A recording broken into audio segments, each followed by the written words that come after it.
지인에게 돈을 빌려주신 경험이 있으시다면 공감을 하실 텐데요.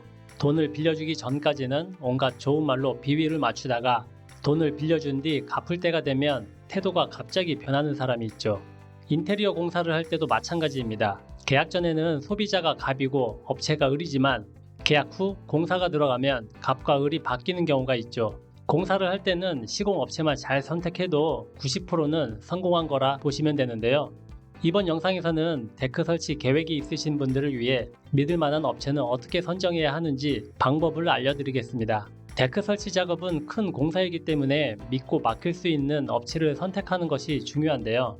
하지만 인터넷을 검색해보면 수많은 업체들이 나와 있어 어떤 업체가 좋은 업체인지를 판단하는 일은 쉽지 않습니다. 좋은 업체를 고르기 전 먼저 조심해야 할 업체는 어떤 업체인지부터 말씀드려 볼게요. 첫째, 가격이 유독 저렴한 업체입니다.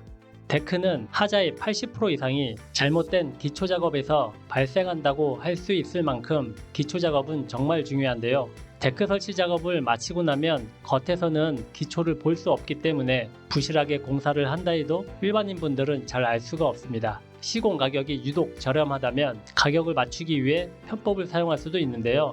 예를 들면 기초 작업 시 기초 간격을 정해진 간격보다 넓게 설치한다든지 아니면 아연곽관 두께를 일반적인 두께보다 짧은 것으로 사용할 수도 있는 것이죠. 또한 바닥 보강 시에는 기초석의 개수를 줄이는 등의 방식으로도 단가를 낮출 수가 있습니다. 이런 이유로 견적을 받을 때는 가격이 유독 저렴한 업체라면 꼼꼼하게 따져서 비교해 보시는 것이 좋습니다. 둘째, AS가 불분명한 업체입니다. 공사는 사람이 하는 일이기 때문에 현장 여건 등에 의해서 하자가 발생할 수도 있는데요. 하자는 발생할 수가 있다 해도 문제는 그 상황을 대처하는 방법에 있습니다. 하자가 발생하여 연락을 하면 일정을 첼필 미룬다던가 연락을 받지 않는 업체가 있는데 이런 업체는 피해야 하는 것이죠. 그렇다고 대기업이라고 해서 꼭 AS가 보장된다는 법도 없는데요.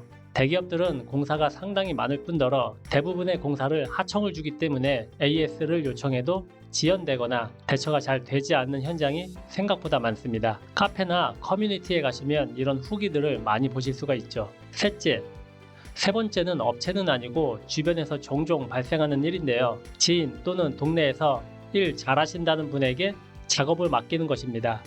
이런 분들은 정말 현장 경험이 있고 제대로 된 실력이 있다면 가격도 저렴하게 할 수 있어 좋겠지만 이와 같이 진행되지 않을 수도 있는데요. 이런 경우 하자가 발생한다면 관계적인 면도 있고 비용도 저렴하게 했기 때문에 제대로 말을 하지 못하는 경우가 많습니다. 실제로 저희 고객님 중에서도 처음에는 저희와 상담을 하시다가 비용 문제로 인해 주변 지인에게 공사를 맡기신 고객님이 계신데요. 결국 하자로 인해 1년도 채 안 돼서 철거하시고 재시공을 의뢰주신 케이스도 있습니다. 그럼 믿을 만한 업체를 선정하는 방법은 무엇인지 세 가지로 나누어 설명드려 볼게요. 첫째, 믿을 만한 자재를 사용하는지 확인하는 것입니다. 어떤 등급의 자재를 사용하는지에 따라 데크의 품질과 수명이 달라지게 되는데요. 계약을 할 때는 어떤 자재를 사용하는지 꼭 체크해 보셔야 합니다. 목재 데크의 경우에는 방부목, 천연목, 합성목을 주로 사용하는데요. 각 자재 종류에 따라서도 등급이 천차만별이죠. 방부목의 경우 방부 처리 기술과 방부 침투 깊이 등에 따라서 등급의 차이가 발생하고요. 천연목은 어떤 수종을 사용하는지 그리고 옹이의 유무에 따라서도 큰 차이가 발생합니다. 합성목의 경우에는 중국산보다는 국내산을 그리고 국내산 제품이라도 KS와 친환경 인증이 있는 제품을 추천드리고요. 간혹 속이 비어있는 중공형 제품을 사용하는 경우가 있는데 이는 내구성이 약하기 때문에 속이 꽉 찬 솔리드형 제품을 사용하시는 것이 좋습니다. 둘째, 포트폴리오를 확인하는 것입니다. 목수일을 오랜 기간 했더라도 데크 설치 작업은 10번도 채 해보지 못한 작업자분들도 상당히 많은데요. 데크 자재에는 방부목, 천연목, 합성목 등 종류가 다양하고 그에 맞는 시공을 해야 하기 때문에 데크 시공을 전문적으로 하는 업체와 계약하시는 것이 좋습니다. 이런 경험들은 시공했던 현장 후기들로 확인이 가능하죠. 특히 합성목재로 작업하는 경우에는 시공 경험이 더욱 중요한데요. 합성목재가 대중적으로 알려진 기간이 얼마 되지 않아 데크 설치 경험이 많은 작업자분들도 합성목재는 취급해보지 못한 경우가 많은데 합성목재의 성질을 잘 파악하지 못하고 일반 목재와 같이 시공한다면 문제가 발생할 확률이 상당히 높기 때문이죠. 셋째, AS가 믿을 수 있는 업체입니다. AS가 제대로 이루어지고 있는지를 파악하는 방법은 몇 가지가 있는데요.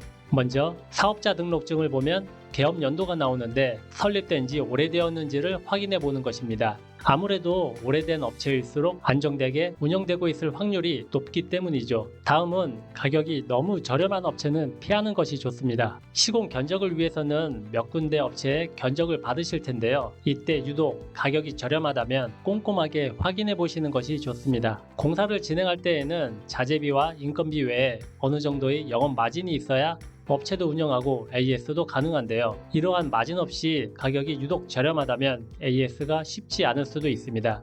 또한 계약 시 보증기간을 명시해 두도록 하고 온라인에서는 평판 등을 검색해 보시는 방법도 있죠. 이상으로 좋은 데크 시공업체를 고르는 방법에 대해서 설명드렸습니다. 저는 지금으로부터 한 15년 전쯤에 글램핑장을 운영했었는데요. 1년 반 정도 운영한 지인의 글램핑 20동을 인수하여 시작하게 된 것이죠. 글램핑장을 가보신 분들은 아시겠지만 각 텐트마다 캠핑을 즐길 수 있게 데크가 설치되어 있는데요. 제가 인수한 곳은 컬러 각관을 기초로 한 방부목 데크가 설치되어 있었습니다. 처음 1년간은 큰 문제 없이 사용하였지만 그 다음해부터 데크 한쪽이 주저앉거나 목재가 갈라지고 빠지는 등 문제가 점차 발생하여 나중에는 못 쓰게 된 데크도 하나둘씩 생겨났는데요. 그 당시에는 데크에 대한 지식이 부족해 데크 공사를 한 업체를 찾아가 이것저것 물어보며 의도치 않게 많은 공부를 하게 되었습니다. 이를 계기로 하여 지금의 사업까지 오게 되었는데요. 이와 같은 경험을 토대로 영상을 만들어 봤으니 잘 참고해 주셨으면 하고요. 고정 댓글에는 데크 시공 현장 후기도 남겨드리니 방문하여 많은 정보를 얻어가시길 바라겠습니다. 그럼 이만 마치도록 하겠습니다. 시청해 주셔서 감사합니다.